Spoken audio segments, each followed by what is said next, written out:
High gain, pitch 212, yaw 37, over.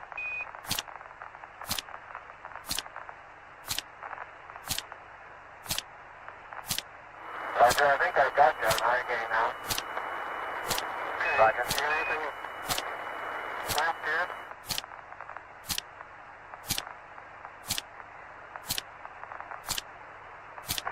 Okay, sequence camera coming on.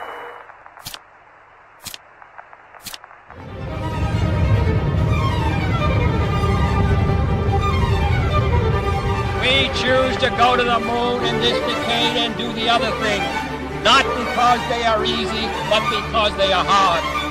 Because that goal will serve to organize and measure the best of our energies and skills. Because that challenge is one that we're willing to accept, one we are unwilling to postpone. That's here. That's home. That's us. On it, everyone you love, everyone you know, everyone you ever heard of, every human being who ever was, lived out their lives by this point of pale light. Houston, Tranquility Base here. The Eagle has landed. Roger, Tranquility. We copy you on the ground. That's one small step for man, one giant leap for mankind.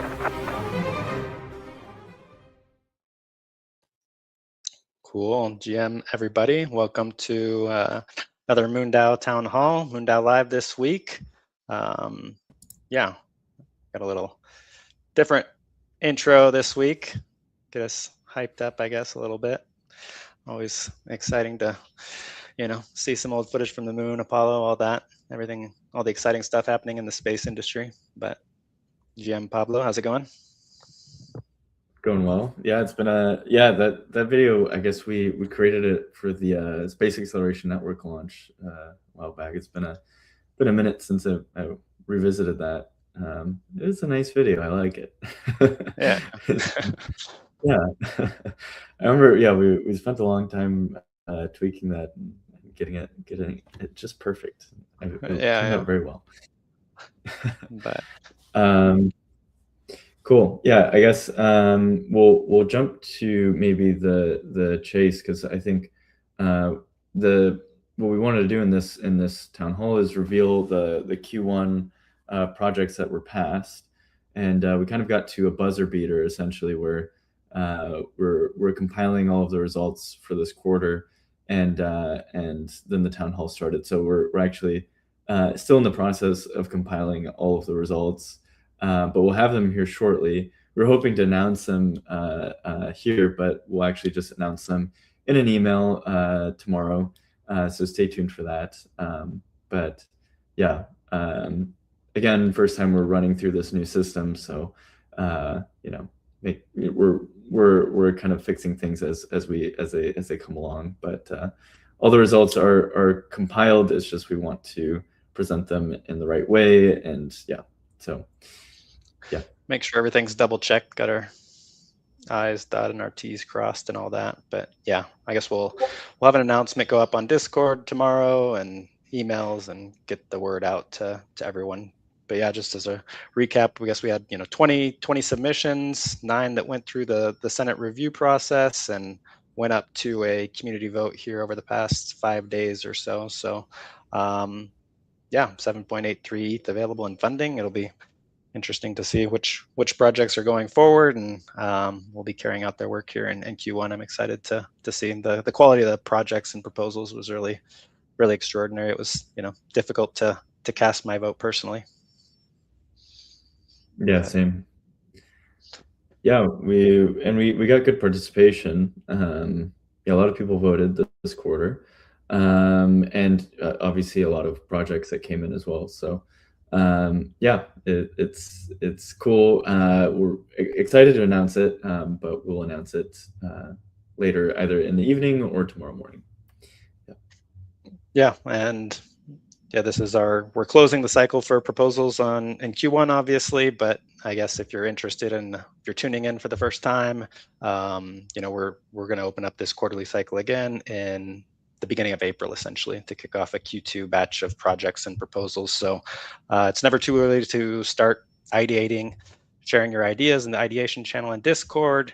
Yeah, just formulating some cool ideas or a team to help you work on a project, and see if we can't make that happen in Q2 or get your proposal submitted for Q2 consideration. So if you're not in the Discord, obviously hop in at moondao.com/Discord. Will redirect you to our community, which is where, you know, the socializing happens, the governance work happens, all the announcements kind of happen there primarily. So yeah, it's kind of where the day-to-day work gets done at MoonDAO. Yep. And then so another point here is that so there are a lot of really good projects, and oftentimes with this new system, the Senate kind of takes a role of reviewing and making and ensuring that the proposals are all kind of following the mission, the values, kind of formatted properly, etc. But this quarter in particular, I found it interesting. Neither Ryan or myself were on the Senate. The Senate is actually composed of past leaders of other projects, and it changes every quarter. But this quarter, the Senate took a very active role in reviewing those proposals, and a few didn't make it to the next round, which is kind of a new thing for us. So the Senate was kind of really put a lot of thought and weight into I guess reducing the proposal field down from 20 to 9. But yeah, I wouldn't be disillusioned if your project did not make it past that Senate vote. It was very competitive, and then also there were some projects that I really liked that didn't make it through. And but I think the good news is that the Senate is rotating. Basically, every quarter it's composed of people that were passed in the previous quarter. So it's never like a no, it's just a not now.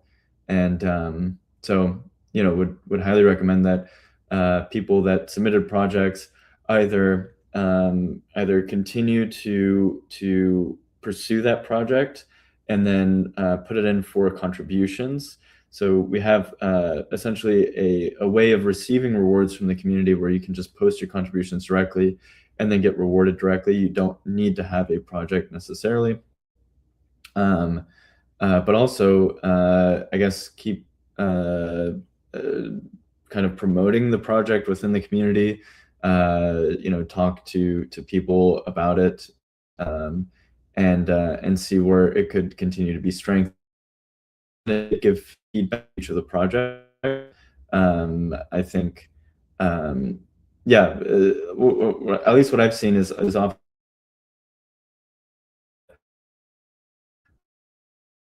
kind of people have become familiarized with over time with the where people talk of the proposal and are I feel like I don't know, the projects that I've seen that are most successful are the ones that have been ideated on by the community, where a lot of feedback come in from a lot of people, get buy-in. So and go through this quarter. We run this every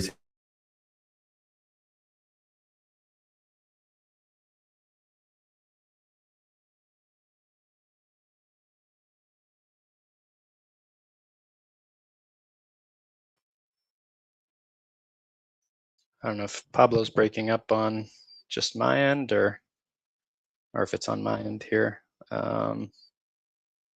Frank or Kara or somebody in the chat, they could let me know, but mine too. Okay, Frank, thank you. Yeah, looks like we might have lost Pablo here momentarily, but as Pablo is getting to, yeah, any of these projects that were submitted, if you want to continue working on them, developing them just on your own as citizens, you can submit for community contributions. I saw a comment here from Michael Castle Miller in the chat about where do we post our contributions for rewards? Great question. You can go to moondao.com/contribute, I believe is the URL. And right there, you can list any proof of work that you've done over the past, well, you can do it at any point in time. You don't need to wait until the end of the quarter. We just go through the submissions at the end of the quarter and then submit or distribute the rewards to citizens for their independent community contributions at that point in time. But you should do them when you do them, like the week after. If you did something last week that you think helped MoonDAO or helped MoonDAO's mission, drove the mission forward, you can submit that independent work in the community contribution circle, and then every 3 months we actually go through the contributions, and the Senate helps distribute rewards to people who were working on them. So, this goes for any of our citizens that are tuning in today. If you're not a citizen, please do register as a citizen, of course. But if you had a project proposal that you want to keep working on, keep developing, you can submit those contributions there. Speaking of which, we are just wrapping up kind of the Q4 distribution cycle from Q4 of 2025. So we had, I think, around a dozen people that submitted community contributions in the circle for their independent work. We set aside 10% of our total quarterly rewards for this community circle. So our top contributors in the community circle last quarter in Q4 were Trent Moonshot, Iman Jahangir, and Lou Ferreira from Brazil there, who did pretty well during the retroactive rewards in the community circle. And we shared the results, I believe it was last week, for the project rewards and all the final results. That was shared in an announcement here in Discord. But yeah, we have the voting results obviously from Q4.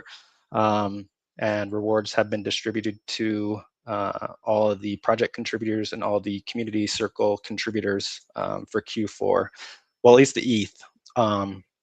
The ETH has gone out today, so that we got the final signature from the multi-sig, and all that went out today. So we had about 20 or so people, 25 people that were receiving some ETH rewards here as project contributors and community contributors. And yeah, that is in your wallet right now. So you can check your wallet on the MoonDAO website, of course. It's on the Arbitrum network. So if you don't see it on mainnet, that's why.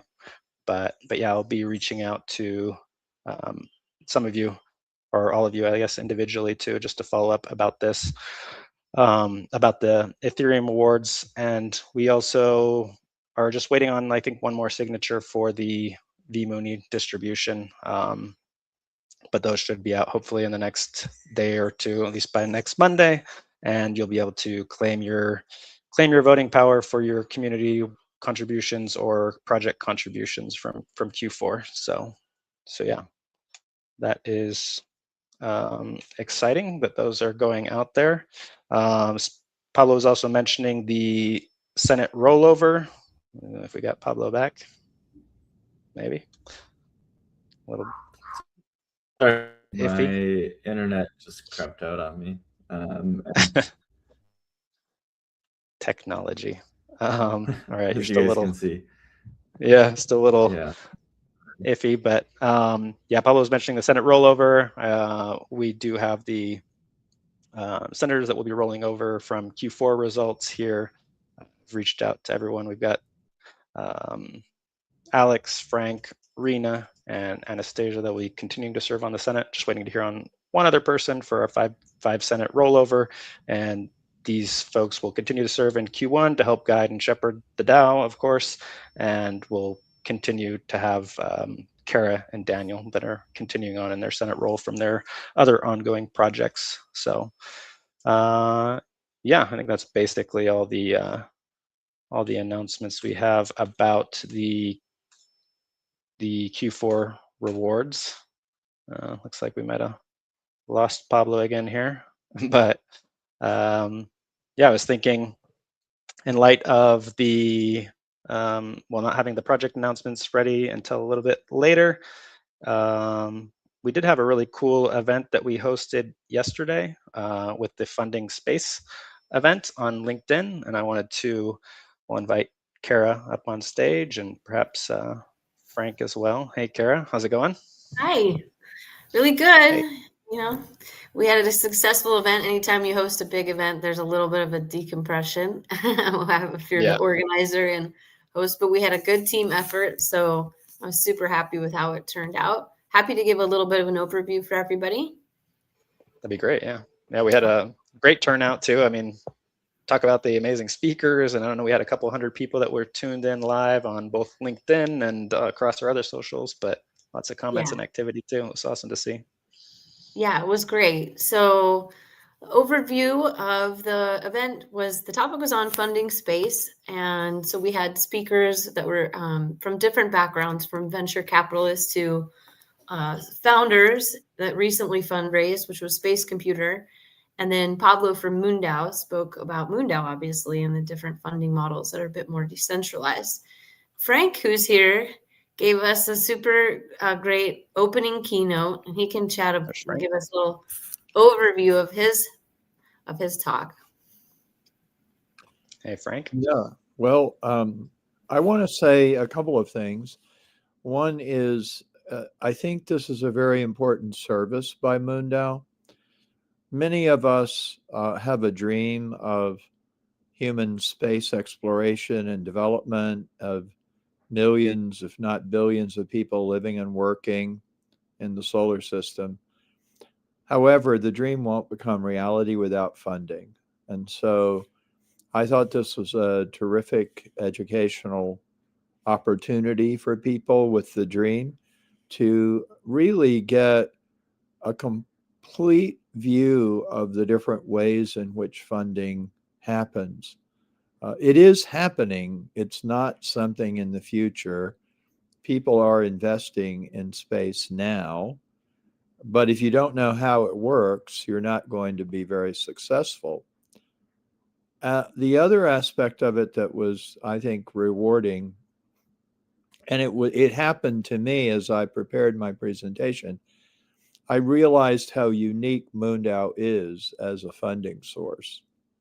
It really is different. And as I did a history of how space has been funded, I suddenly got to MoonDAO, and I guess it should have been obvious to me, but I just saw completely, this is not the way it's been done.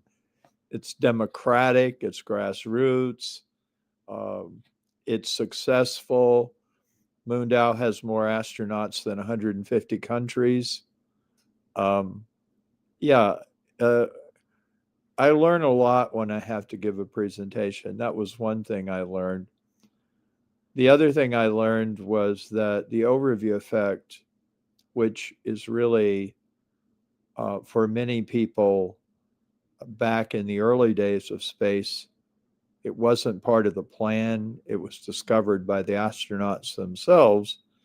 And I talked about it being a return on inspiration, which is a term I don't think I invented, but people seem to like it. But I distinguished it from a return on investment.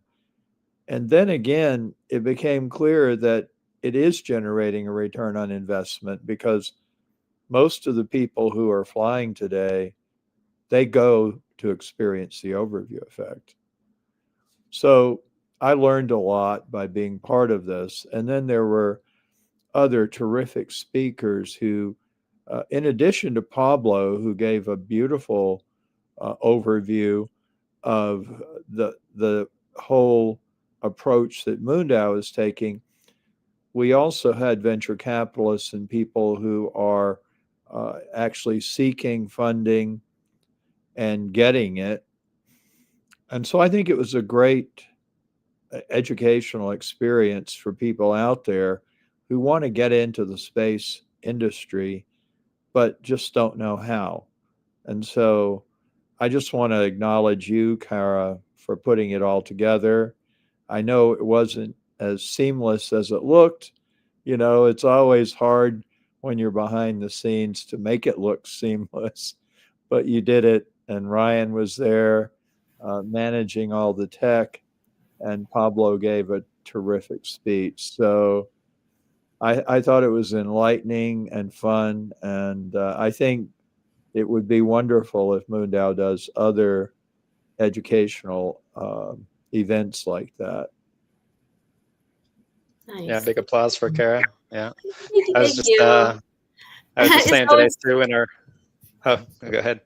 it's always fun. Like this one, we had enough time to plan, so that's tips I would recommend for others planning events. Give yourself a 3-month window at least Yeah. is helpful depending on the event. But even a virtual event, takes a good amount of planning and preparation. And yeah, I was just really happy to see the quality of the speakers. It was interesting. One point that I took away from an investor side, which is not me, but if you are learning about, Alexandra mentioned from Beyond Earth Ventures about how she sees the deep tech industry itself as like the new frontier for revenue generation at a whole scope, tech in general, where she said banking was where investors were looking to make money in the 90s, and now it's in deep tech.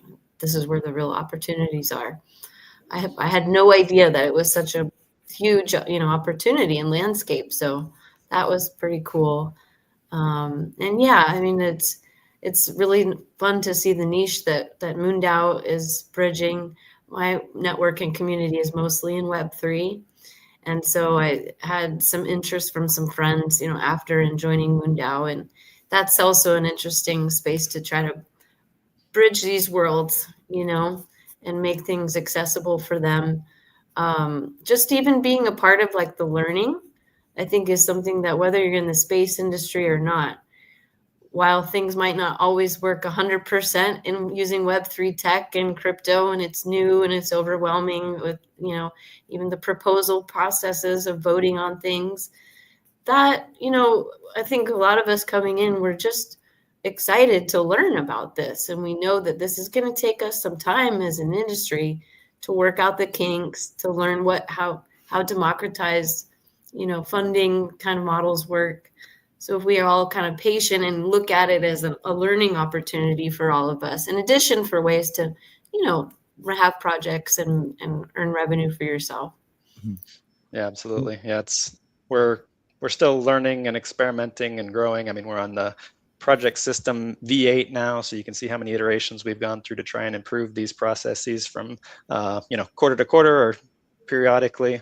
Right. So yeah, it's not like we have all the answers, but I guess the more we kind of experiment and do these things, maybe the smarter we get and the better we can, serve people in the future and make space more accessible to all. And yeah, the event is recorded too. So if you weren't present yesterday during the whole town hall or the whole funding space live event, definitely do check it out. It's on LinkedIn or our other social channels. It's also posted there too. But we'll be clipping out some of the talks and posting them individually here in the coming days. But yeah, really, really phenomenal talks. I was just saying to our team this morning in the stand up too that, this is maybe something that we should consider doing more of these not funding space, but different space summits, from quarter to quarter or maybe every 6 months or something like that. Cause I thought the response was really, really great and could do them on different themes around the space industry too, which would be cool to see.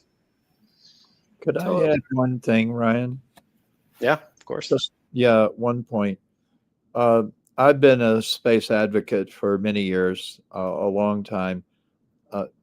Pablo said I'm a great space historian, and I said, well, yeah, I lived through the whole thing.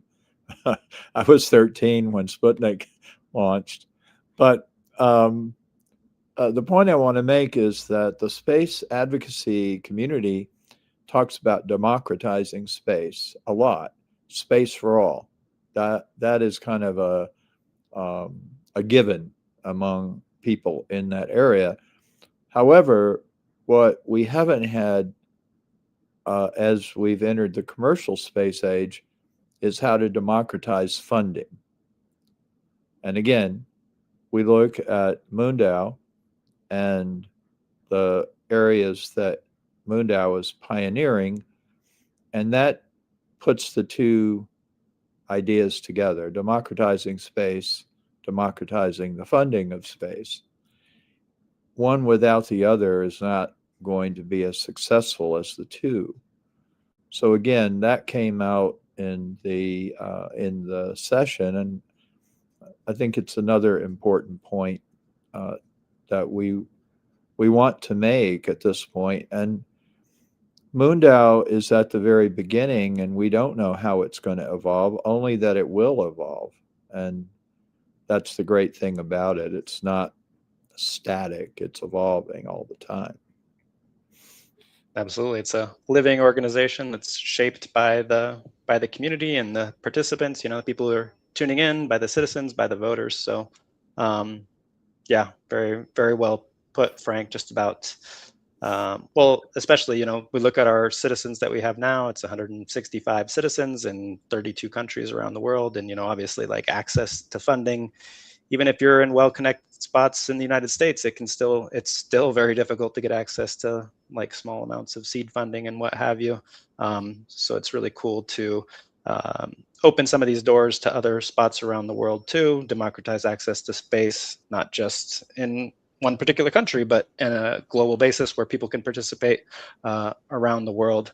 And even some of the projects that we had, or the proposals and project submissions that we had come in here through Q1, they were focused on some developing countries. There were a couple that made it up to the community vote that were focused on Bolivia, which is really cool to see. But yeah, I don't know if we have Pablo back with internet, maybe. Hey, Pablo. Yeah. We're just chatting about the funding space event yesterday. Yeah, hopefully it seems to have stabilized, but for whatever reason, I just I don't know, my bandwidth just got cut dramatically. But yeah, I think the event went really well. Thank you, Kara, for organizing and putting that together. The response was amazing. We had so much activity, especially on LinkedIn. Yeah, I thought it went really well. Awesome. Me too, Pablo. We've got people messaging, interested in joining in MoonDAO, learning more. So we'll just keep up the action, and excited to see new citizens coming in too. Yeah, we got a new citizen today. I'm not sure where they came from exactly, so I don't know if they were a direct result of the funding space event, but yeah, it's cool to see new citizens coming through. MoonDAO.com/join if you want to join the network. But yeah, we also had a pretty big announcement too at the end of yesterday's event. Frank? You want me to tell you what the announcement was? I thought you were going to do it, Ryan. But so I've been working with MoonDAO for quite a while now to see if MoonDAO could sponsor a project I'm doing called the Overview Effect Comparison Project. The goal is to see how different space flights and different experiences bring out the overview effect, which is the view of the Earth from a distance and the shift in perspective that it brings. Depending on how far the project goes, it may involve many people, but at this point, the first flights would be for me to go as the originator of the concept and to judge how these different carriers and different spacecraft produce this phenomenon that I've been studying for 40 years. But also, as more people go on different flights, I'll be interviewing them as well and adding to this body of knowledge. So I would say I've always wanted to fly, but I always wanted it to be bigger than just a personal experience. And I want to thank you, MoonDAO, for sponsoring this idea. And I should probably go ahead and tell the other component, right, guys? The +1. Yeah. So we're going to make the official announcement later in February, and all the details will be available then. But contributors to the project will have an opportunity to go with me if we raise enough money, obviously. But I think this adds a little you know, a little excitement to the whole idea of contributing. As I've said to Pablo and Ryan, I've been quietly describing the project to a number of people, and I've noticed that when I talk about the plus one, their eyes light up. It's really different when you're not just talking about yourself, but talking about the possibility that, well, you might get to go too. So it's really exciting. I've only had a day to really kind of take it all in. But I do want to tell you, there's been a tremendously positive response to it among people I've talked to. They just are very, very, very excited about this possibility.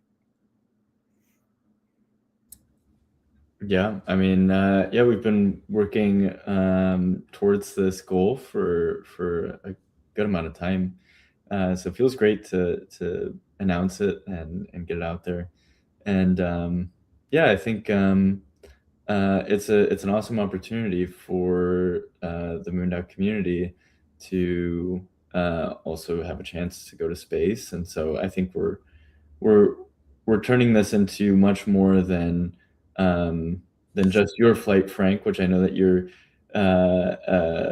very very aware of in a good way, that you want to make this more than just about yourself. And so I've been asked also what the selection process is going to look like for that other individual, and we're not ready yet to announce that, but we have a really interesting sort of like multi-round competition that would be guided by a lot of the same tools and ethos as our previous selection. So, but better, incorporating some of the learnings along the way. So yeah, we're kind of taking a lot of the experience and expertise of our organization and using it to support Frank, and who's in my eyes the I think most deserving person I know to go to space, and then also an incredible communicator who I think will be able to put the right sort of message out there about why we're going to space, and the impact that this is having on our civilization. And yeah, I know another aspect of this that I find very, very fascinating is Frank wants to incorporate AI into this flight. And I don't know, Frank, if you want to share a little bit about your thoughts there, because yeah, we're also living through a very interesting time when it comes not just to space, but with AI, and Frank's found an interesting way to mix the two. I think this could be a really important part of the flight or of the project. I had the insight at a conference in DC about a year and a half ago that this could be a new kind of Turing test.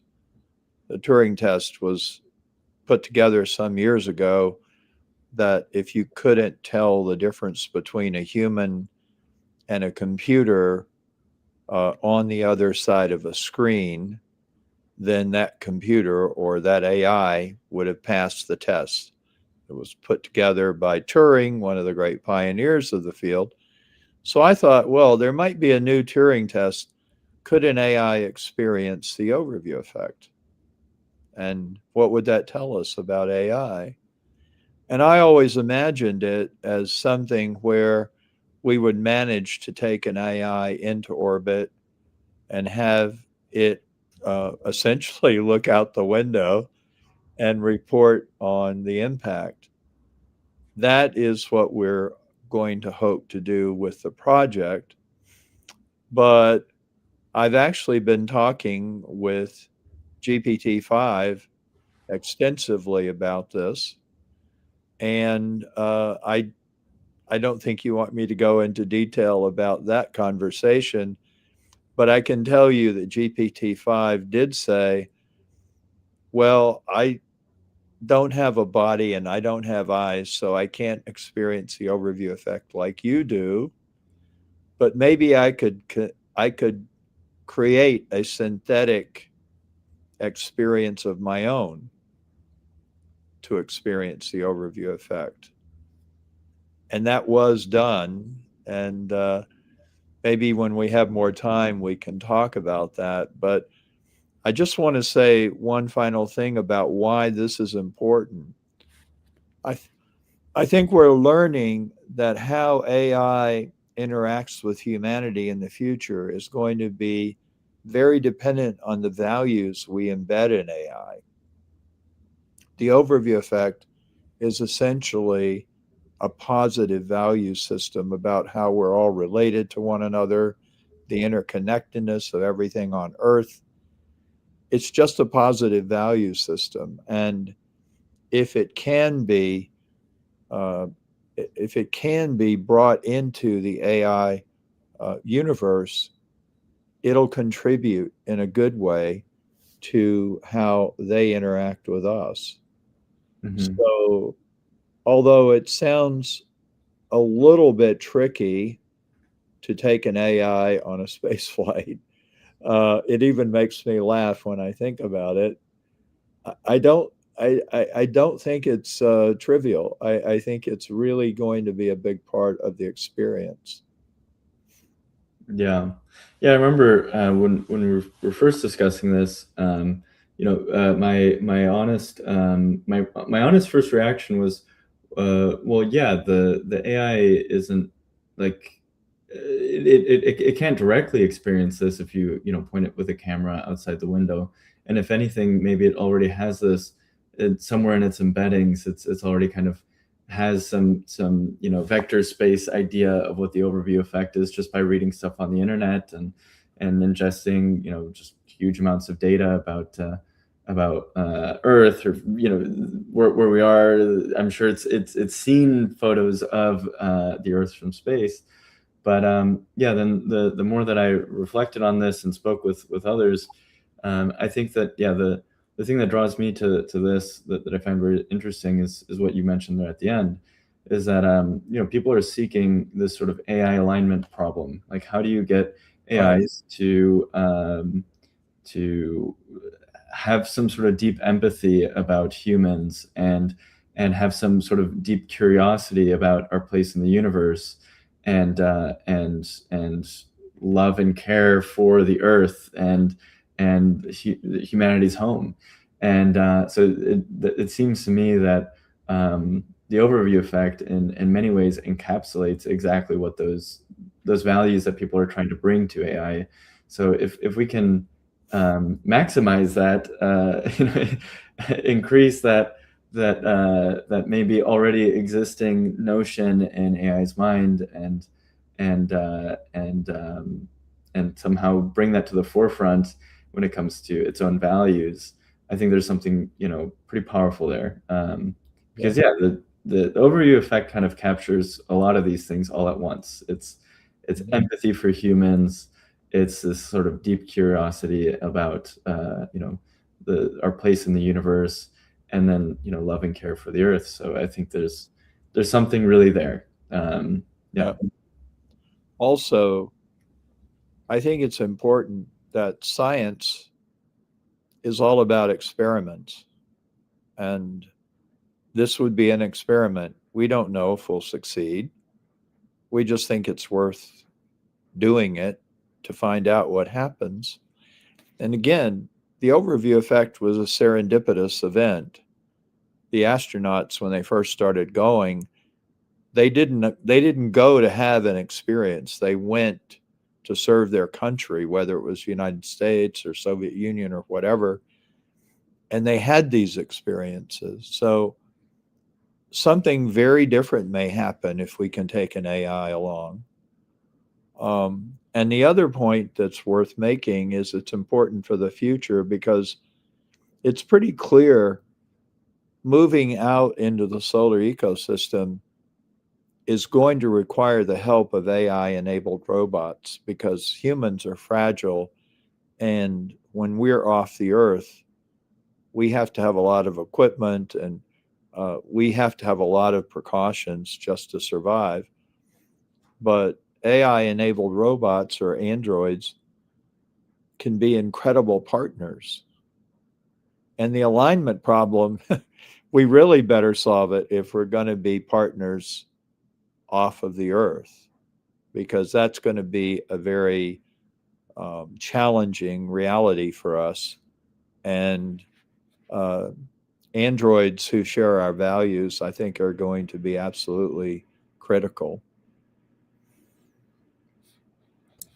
I agree. Yeah, hopefully we don't live in the Terminator future. That would not be fun. If the Terminator understood the overview effect, it wouldn't have been so mean. They needed to send you back, actually, to prevent Armageddon, to teach Arnold Schwarzenegger about the overview effect. Right. It's wild. Well said. Well, very, very exciting news for, the MoonDAO community that came out of this, well, it's a couple months, but came out of an announcement yesterday at the Funding Space event.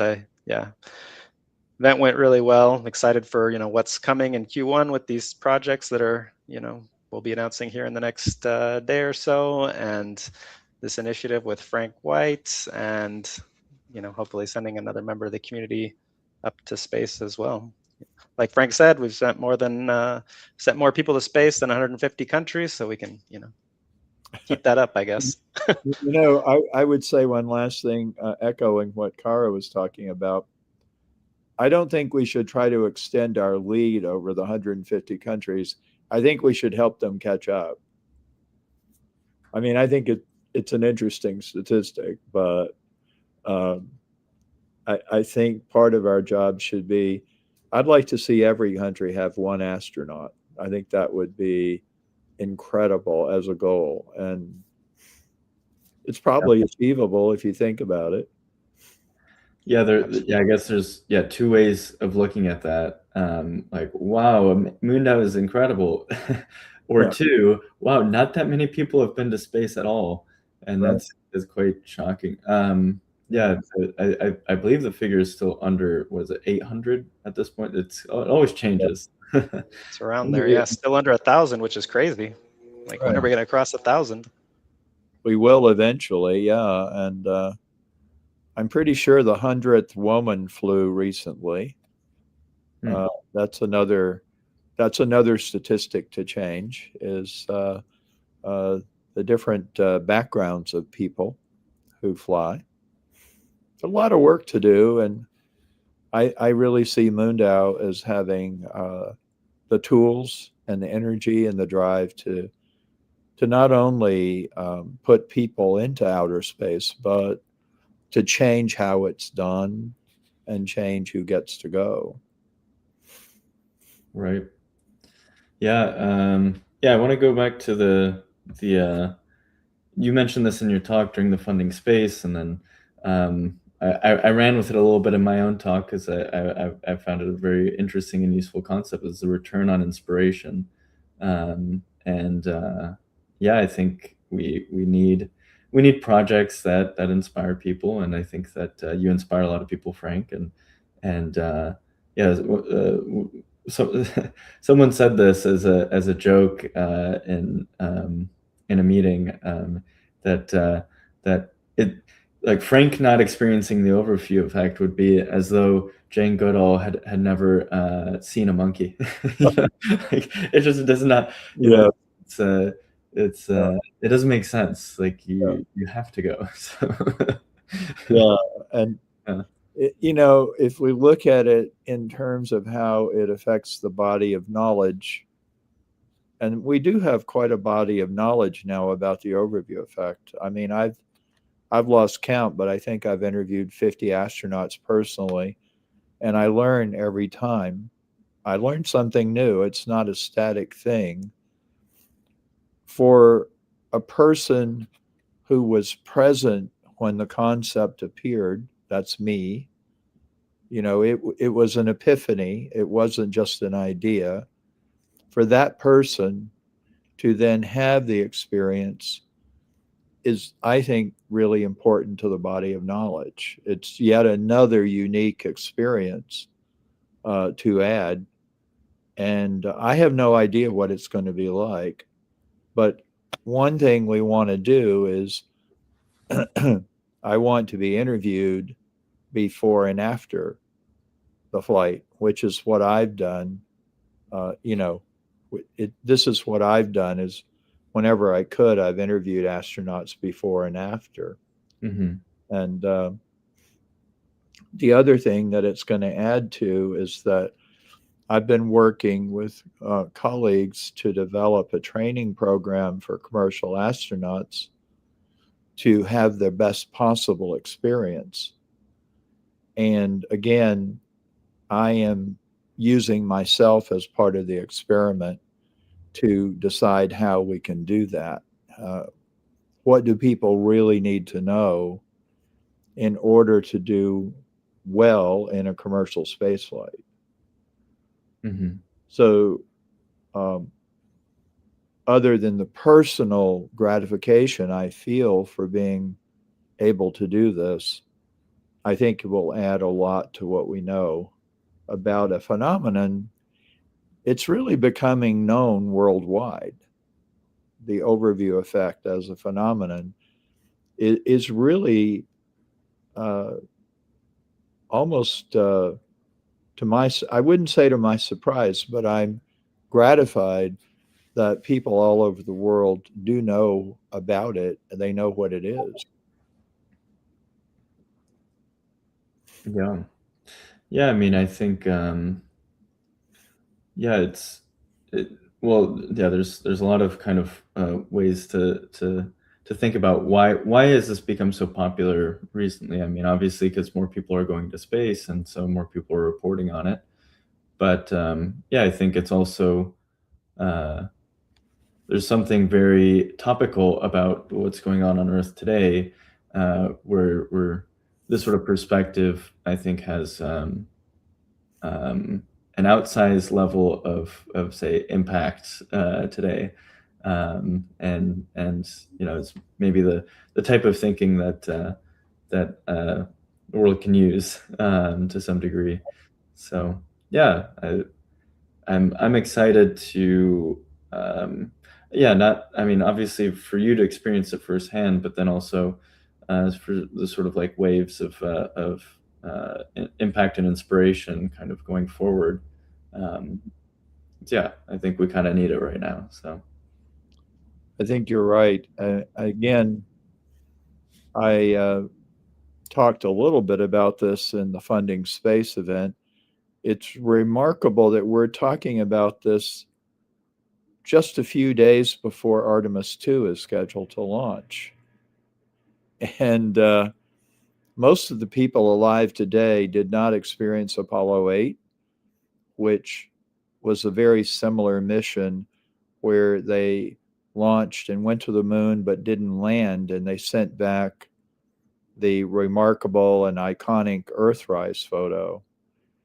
That was a difficult year. 1968 was a really hard year for everyone on Earth. Well, I can't say everyone on Earth, but many, many people on Earth, and certainly Americans. And that mission really lifted a lot of people up and gave them hope. Well, humanity can do great things, you know? And I really hope Artemis 2 can play a similar role, and I hope it will.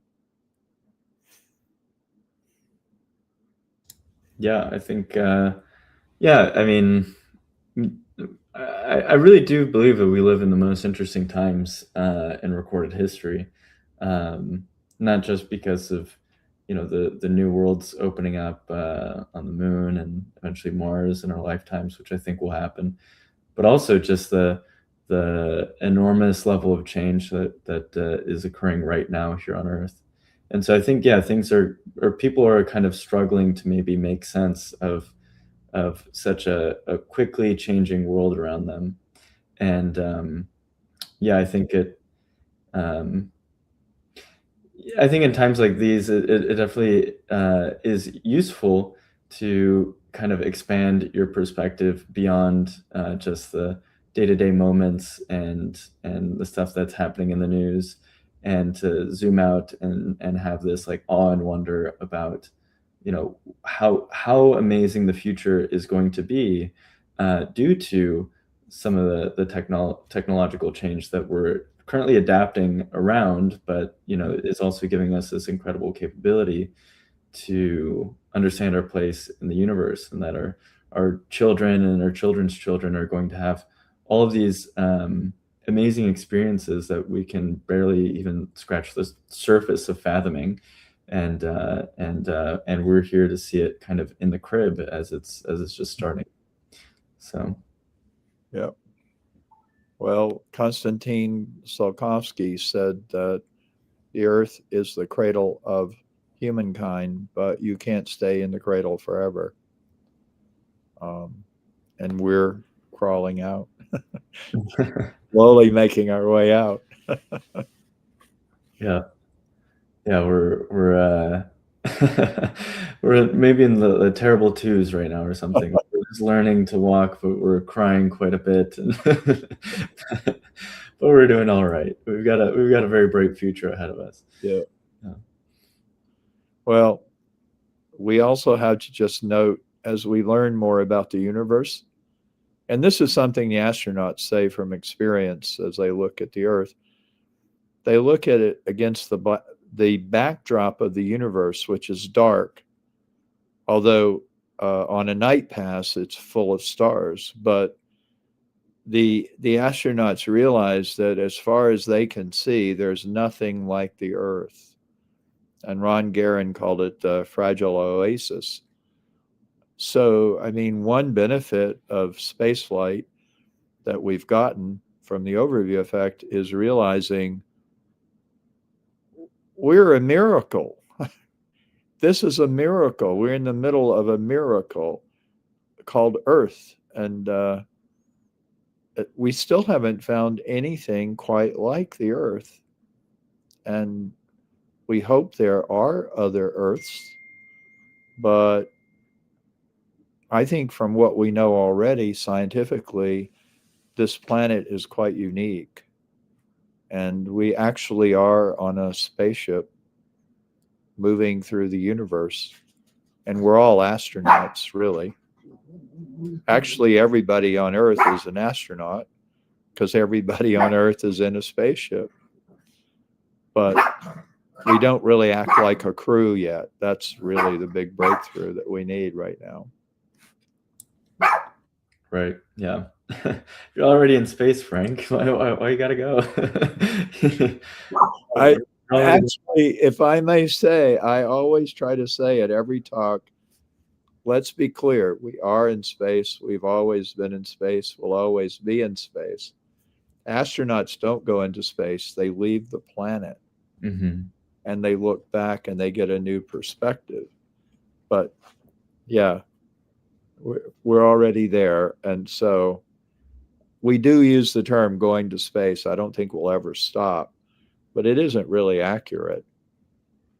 Mm-hmm. It's really a way of talking about it. But the real thing is the perspective. That's the unique part of it. Yeah. Yeah. You shared a video in your in the Funding Space talk. And I think, yeah, something that seems very difficult to capture, and I've seen some footage around it, but just the Earth is like one living system, and seeing the sort of all of the landscapes kind of almost breathing, or like, you know, you can see, right, probably close resolution, all these rivers and oceans and lakes and clouds and all of it kind of, yeah, in one interconnected system, I suppose. Yeah, definitely a little jealous of you, Frank.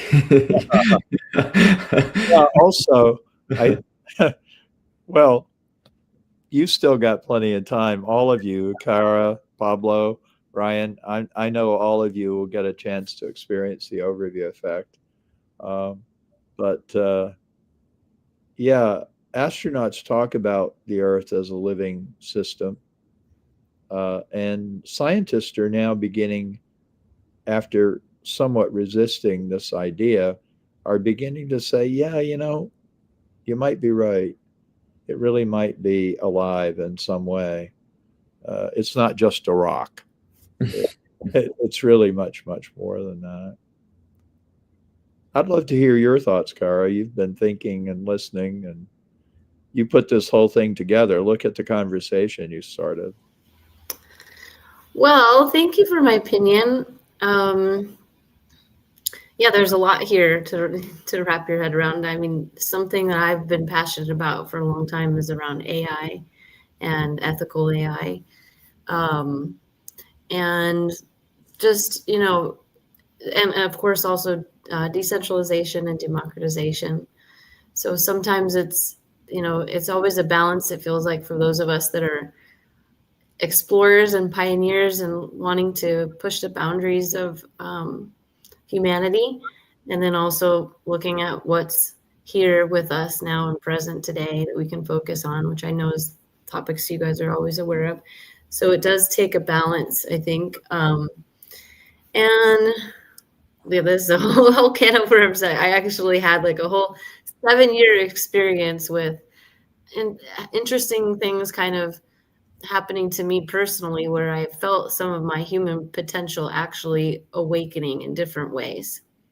So some of that is a little bit harder to explain and demonstrate, but in some ways I do think that we as humans are becoming the technologies.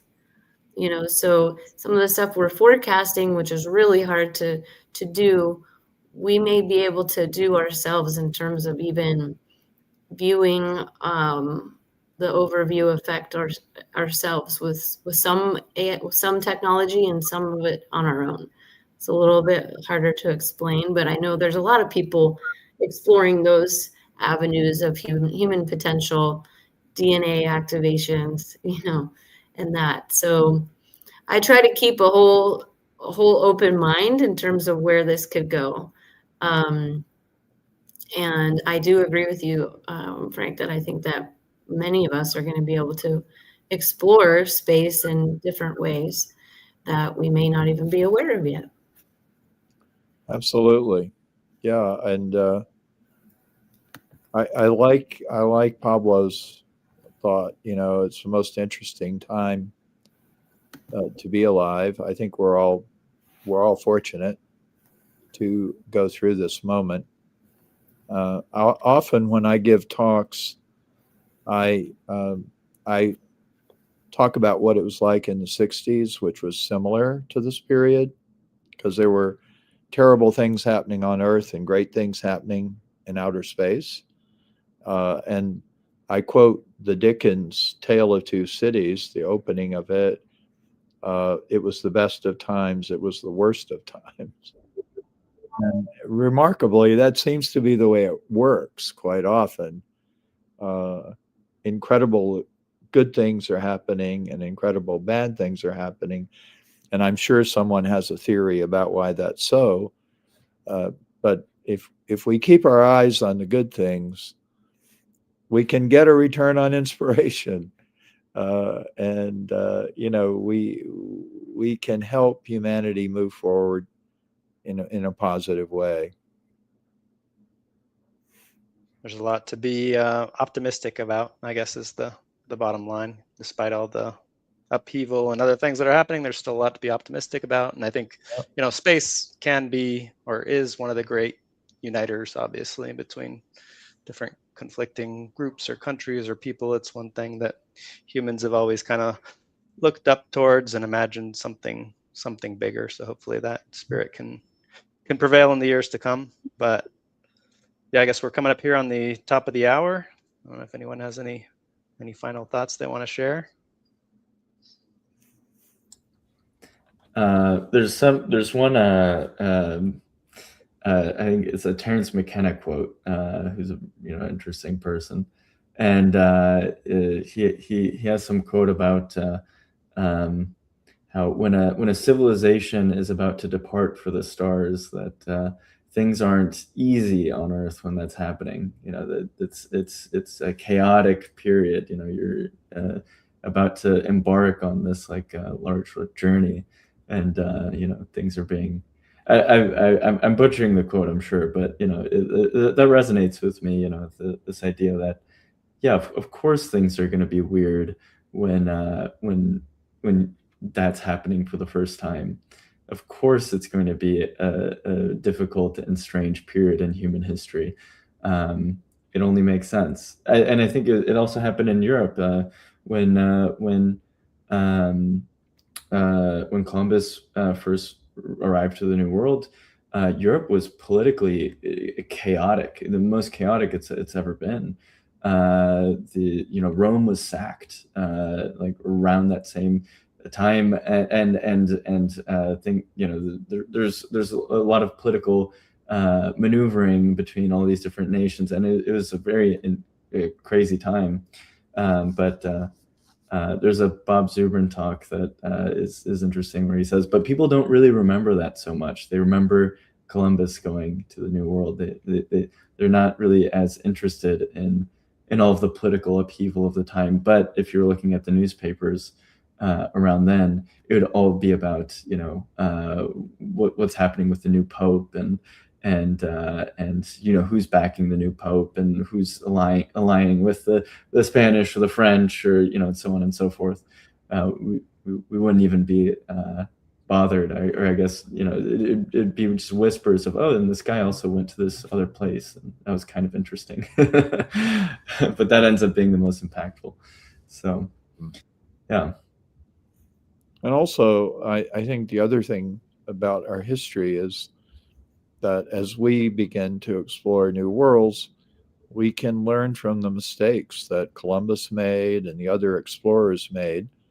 And we can, and this is a conversation I have quite often with people in the space movement, is we don't just want to go to space.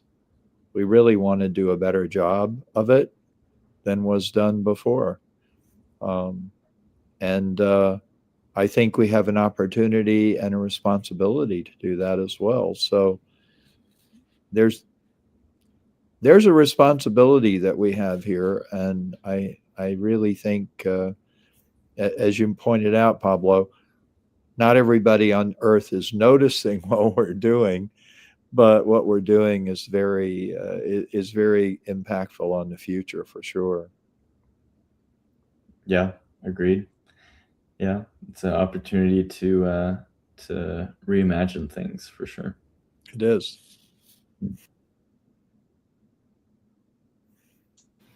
Well, this is the end of my 3-month projects, you guys. I don't know if we're all aware, but this was started in November.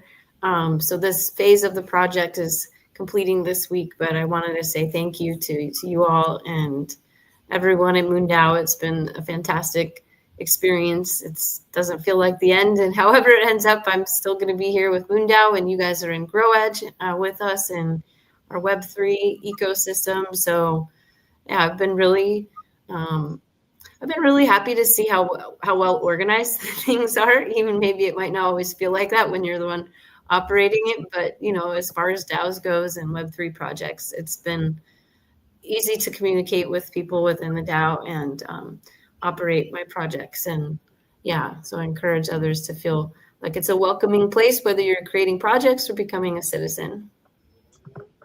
Thank you, Cara. Thank you, guys. Yeah. Thank you so much. Yeah, and you've done an awesome job. So yeah, thanks for that as well. Yeah, the event went really well, and the reception was great. So yeah. Thank you, Pablo. Awesome. Yeah. Thank you, Kara, for your project. Also, just want to give a quick thank you to everyone tuning in here too. I see a lot of comments and stuff in the YouTube chat from Jerry, Owona, Trent, Lakshmi, others. Great to see everyone tuning in for some of this exciting news. And yeah, stay tuned. I think the best is yet to come, and we'll have the announcements here soon about the Q1 projects with you know, more exciting building and boots on the ground and stuff happening in MoonDAO. Never stops. So yeah. Cool.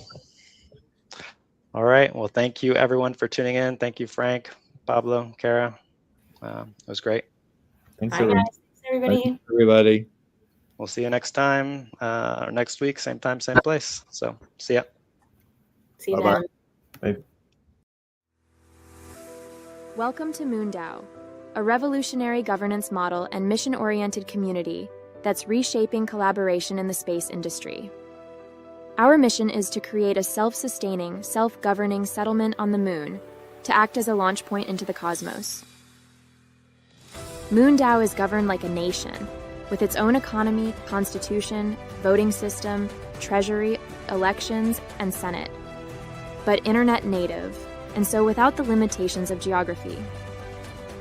In 2022, we sent our first member to space, showcasing our model's capacity for real-world impact. Now, we're implementing key solutions for global collaboration in the space industry. We offer a borderless, permissionless platform that enables everyday people to participate in the future of space development and exploration. Be part of our lunar legacy and join the MoonDAO movement today.